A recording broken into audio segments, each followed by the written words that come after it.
Hello student, good morning. Today we will going to discuss next topic AC circuit containing resistance only. कि एक AC circuit है उसके अंदर, जैसे कि मान लीजिए कोई भी हमारे पास AC सर्किट है उसके अंदर ओनली प्योर रेजिस्टेंस को कनेक्ट कर रखा है, तो क्या उसका फेजर डायग्राम होगा, किस तरह से वेरिएशन होगा, अल्टरनेटिंग वोल्टेज या अल्टरनेटिंग ईएमएफ और करंट है उसमें किस प्रकार का वेरिएशन होगा, ये सभी हम डिस्कस करेंगे।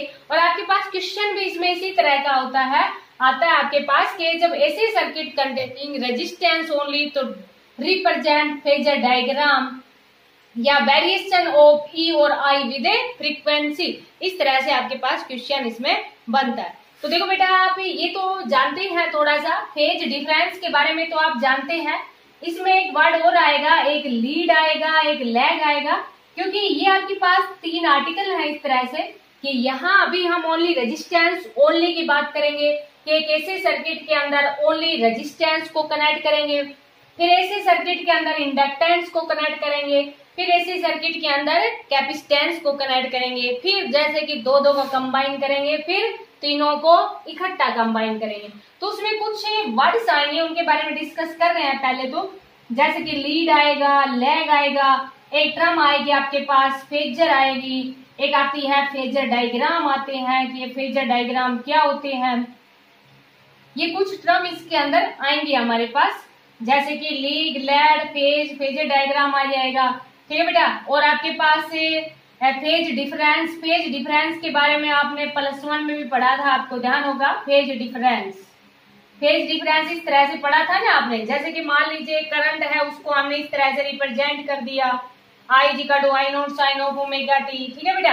जैसे इसको I1 ले लिया, इसको I2 ले लिया, sin of omega t plus π/2 ले लिया। तो फेज डिफरेंस क्या होता था कि जैसे कि I1 एंड I2 का फेज डिफरेंस चाहिए तो इसमें से ये सब्ट्रैक्ट कर देंगे, जैसे कि I2 एंड I1 का फेज डिफरेंस चाहिए तो फेज डिफरेंस हमारे पास क्या हो जाएगा, इन दोनों में π/2 हो जाएगा। समझ में आया बेटा? तो ये आपने पढ़ रखा है फेज डिफरेंस तो, लेकिन इसमें कुछ और टर्म आएंगी, फेजर आएगा, फेजर डायग्राम होंगे कि किस तरह से हम इनको रिप्रेजेंट करेंगे। तो पहले इनके बारे में पढ़ते हैं।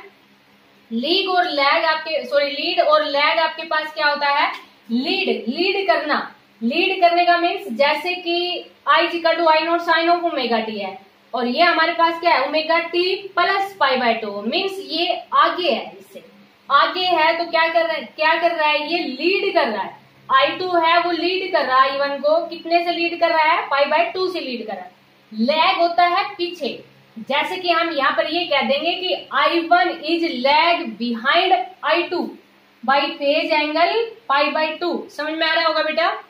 लीड होता है हमारे पास आगे, जैसे कि इसी को हम इस तरह से बोल देंगे कि I2 Leeds I1 by phase angle π/2, ये इससे आगे है। और इसी को हम ऐसे भी लिख देंगे कि I1 is lag behind by phase angle π/2। समझ में आया बेटा।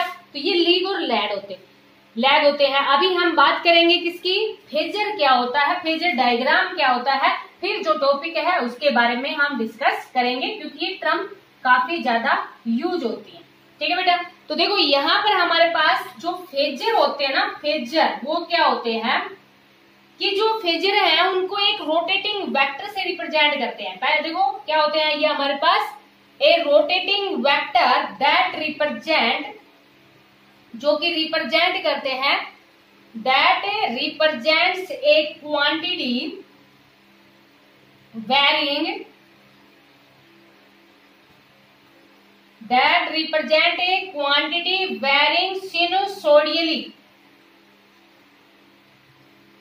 variation with time या sinusoidally with a time is called a phasor। देखो बेटा, एक नंबर में कई बार क्वेश्चन यही आ जाता है आपके पास, What do you mean by phasor, कि फेजर क्या होता है। तो फेजर क्या होते हैं, a rotating vector that represent a quantity varying sinusoidally with time, mean जो साइन की फॉर्म में होती है विद टाइम, उसको हम क्या कहेंगे, फेजर कहेंगे। और जैसे कि अभी इनके बारे में बता रहे हैं, दोनों के बारे में साथ साथ ही, तो एक होते हैं हमारे पास फेजर डायग्राम होते हैं। तो फेजर डायग्राम है वो रिप्रेजेंट करते हैं, फेजर डायग्राम या इट रिप्रेजेंट्स, ये क्या रिप्रेजेंट करते हैं हमारे पास कि alternating current AC, alternating current and alternating voltage कह दे या ईएमएफ कहते हैं। अल्टरनेटिंग वोल्टेज कह दो बेटा यहाँ पर, या आप इसमें क्या कह दोगे, ईएमएफ कह दोगे with phase angle, with phase angle between them. इनको हम क्या कहते हैं, फेजर डायग्राम। जैसे कि अभी एक डायग्राम से समझा रहे हैं, देखो फेजर को क्या कहा कि एक वेरिएशन ले लिया सिनुसॉइडली विद टाइम का, और यहाँ पर जो फेजर डायग्राम है उसको भी क्या कहा गया है, it represent, phasor diagram represent alternating current end voltage with phase angle between that, उनको हम क्या कहते हैं, फेजर डायग्राम कहते हैं। देखो इसको समझो, एक बाद में करवा रहे हैं अभी ये। तो देखो बेटा फेजर और फेजर डायग्राम क्या होते हैं। तो जैसे कि मान लीजिए सपोज करो हमने यही ले लिया I = I0 sin of omega T ले लिया, और जैसे कि E है वो हमने ये ले लिया, ये इस आर्टिकल के अंदर नहीं है। जैसे कि आर्टिकल के अंदर तो फेजर और फेजर डायग्राम बताएंगे, अभी आपको कब कहाँ नोट करना है वो अभी एक बार समझा रहे हैं, कुछ टर्म है ये इससे रिलेटेड। तो जैसे कि I = ये ले लिया और E = E0 sin of omega t, तो दिख रहा है बेटा यहाँ पर कि फेज एंगल तो कुछ भी नहीं है, क्योंकि दोनों हमारे पास क्या है, सेम है ना, E0 I0, बस पीक वैल्यू अलग अलग है, बाकी sine of omega t sine of omega t है।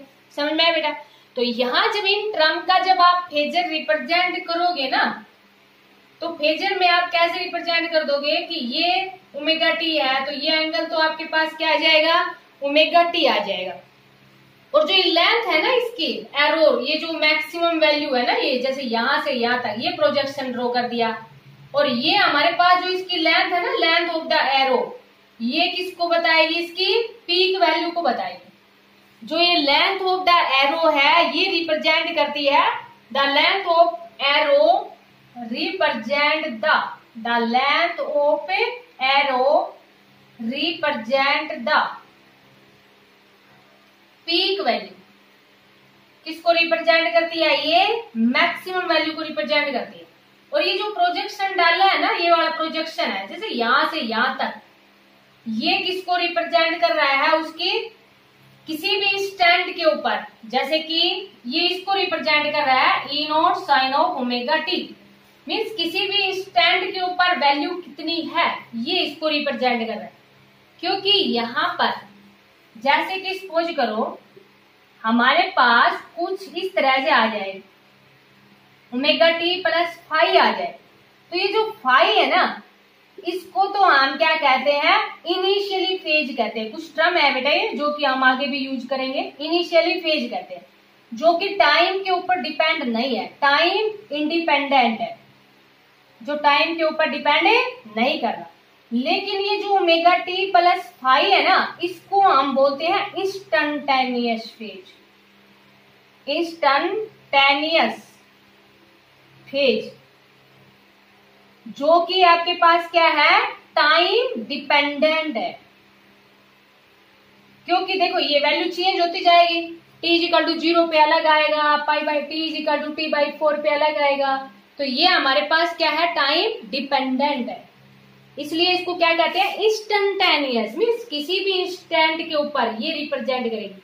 और ये जो लेंथ ऑफ द एरो है ना, ये रिप्रेजेंट करेगी maximum value of the quantity को रिप्रेजेंट करेगी। तो ये कुछ टर्म थी बेटा जो कि आगे के आर्टिकल्स हैं उनमें हम यूज करेंगे।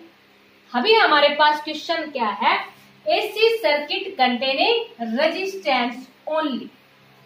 तो देखो बेटा एसी सर्किट है एक, उसके अंदर ओनली रेजिस्टेंस को कनेक्ट कर रखा है, प्योर रेजिस्टेंस भी बोल दे या क्या कह दे, AC circuit containing resistance only.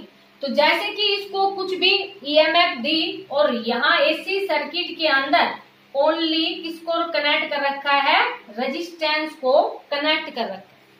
तो what is the phasor diagram, कि फेजर डायग्राम है वो क्या होगा ई और आई है उसका वेरिएशन किसके साथ है, फ्रीक्वेंसी के साथ वेरिएशन है, वो किस टाइप से होगा, ऐसे क्वेश्चन पूछा जाता है बेटा। न्यूमेरिकल्स भी इतने इंपॉर्टेंट है इनके। तो देखो बेटा, ये एक अल्टरनेटिंग वोल्टेज के साथ या अल्टरनेटिंग ईएमएफ के साथ कनेक्ट कर दिया, तो इसकी वैल्यू हमारे पास कितनी है, A equal to E naught sine of omega t है। मीन्स हमने क्या ले लिया, एक सोर्स ले लिया अल्टरनेटिंग ईएमएफ का, उसको कनेक्ट कर दिया प्योर रजिस्टर के साथ। कैसे लिखेंगे स्टार्टिंग में, let us consider a source of alternating EMF is connected with a resistor as shown in figure. इस तरह से हमने उसको रिप्रेजेंट कर दिया।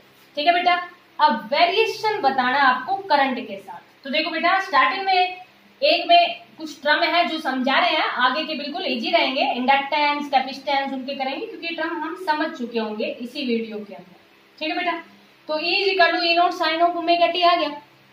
अब रेजिस्टेंस के साथ कनेक्ट कर दिया, और जब रेजिस्टेंस के साथ कनेक्ट करते हैं तो हम जानते हैं according to Ohm's law V equal to I R होता है। तो यहाँ V की जगह हमने कितना ले लिया बेटा, यहाँ पर V की जगह कितना ले लिया, E, तो E इक्वल टू कितना आ जाएगा, आई आर, और ये हमारे पास किसके इक्वल है, E के इक्वल है। मीन्स यहाँ से हम ये लिख देंगे ना, I R is equal to E. समझ आया बेटा, और E इज इक्वल टू कितना है, E naught sine of omega t है। ये भी बात समझ आ गई होगी। इस R को हम इसके नीचे ले जाए, इसके नीचे ले गए, समझ आया बेटा। और ये हम जानते हैं कि E नोट बाई आर है वो कितना होता है, आई नोट होता है ना, अकॉर्डिंग टू ओम्स लॉ। यहीं से है देखो, I equal to E by R, E naught by R है, इट मीन्स पीक वैल्यू में रिप्रेजेंट कर दिया, तो I इक्वल टू कितना आ गया, I naught sine of omega t, और E इक्वल टू कितना था बेटा, E naught sine of omega T.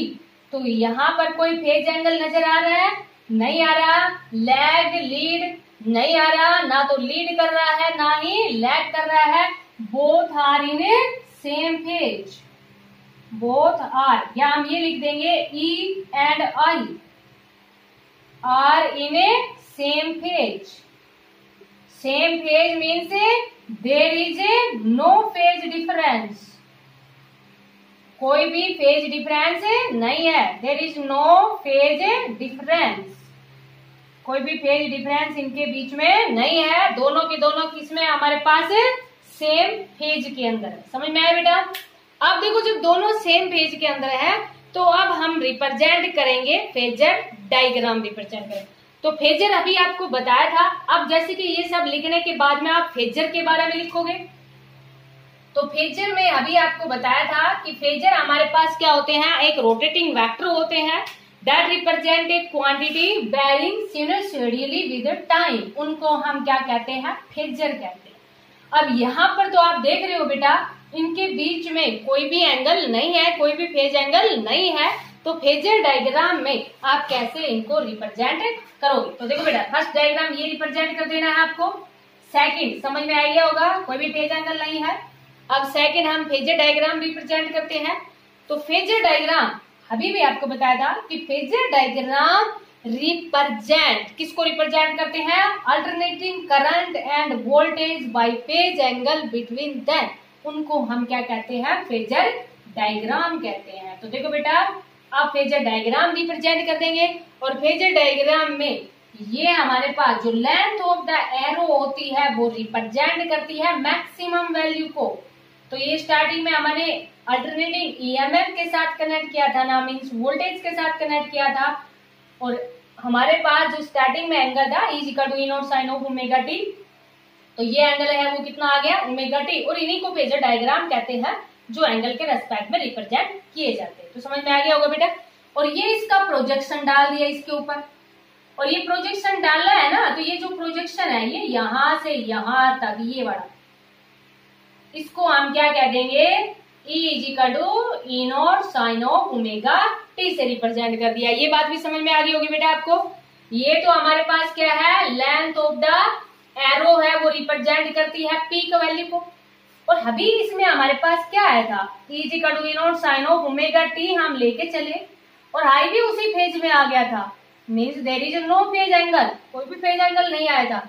It means इसके मैग्नीट्यूड को हमने ज्यादा ले लिया, क्योंकि ये स्टार्टिंग में हम लेके चले थे और ई नोट बाई आर किया तब हमारे पास आई नोट आया था। इट मीन्स इसकी वैल्यू है वो हम यहाँ रिप्रेजेंट कर देते हैं। तो ये जो लेंथ ऑफ एरो है ये रिप्रेजेंट करेगी पीक वैल्यू को, और ये यहां से यहां तक ये वाला ये किसको रिप्रेजेंट करेगा, I is equal to I naught sine of omega t को रिप्रेजेंट करेगा। तो ये हमारे पास क्या आ गया बेटा, फेजर डायग्राम आ गया। ये क्या है हमारे पास, फेजर डायग्राम, जहां पर ये is equal to E naught sine of omega t, ये एरो पीक वैल्यू को रिप्रेजेंट कर रही है, ये किसी भी इंस्टेंट के ऊपर रिप्रेजेंट कर रही है, ये भी किसी भी इंस्टेंट के ऊपर करंट को रिप्रेजेंट कर रही है। समझ में आ गया बेटा। अब ई और आई का विद फ्रीक्वेंसी आपको ग्राफ रिप्रेजेंट करना है। ई और आई है उसका किसके रेस्पेक्ट में, फ्रीक्वेंसी के रेस्पेक्ट में आपको ग्राफ रिप्रेजेंट करना है। देखो बेटा कोई भी एंगल नजर नहीं आ रहा ना, ये आपने +1 में पढ़ा था ना इस तरह से, सिनुसॉइडली वेरिएशन ऑफ टाइम साइन की फॉर्म में ले लिया। तो ये तो हमने किसको रिप्रेजेंट कर दिया, ई नोट को रिप्रेजेंट कर दिया। कुछ भी तो फेज एंगल नहीं है, साइमल्टेनियसली बराबर बराबर चल रहे हैं। तो ये जो डॉटेड में है ना बराबर बराबर इस तरह से ऐसे डॉटेड में ऐसे रिप्रेजेंट कर दिया हमने। तो ये किसको रिप्रेजेंट कर दिया, आई नोट की पीक वैल्यू हो गई, ये आई नोट पीक वैल्यू है, सॉरी ये ई नोट है, ये नीचे वाली हमारे पास क्या है, आई नोट से रिप्रेजेंट कर दिया। तो ये क्या हमारे पास, वेरिएशन ऑफ ई और आई विद ए फ्रीक्वेंसी, कि जो फ्रीक्वेंसी के साथ वेरिएशन है उसको किस प्रकार से हम रिप्रेजेंट करें।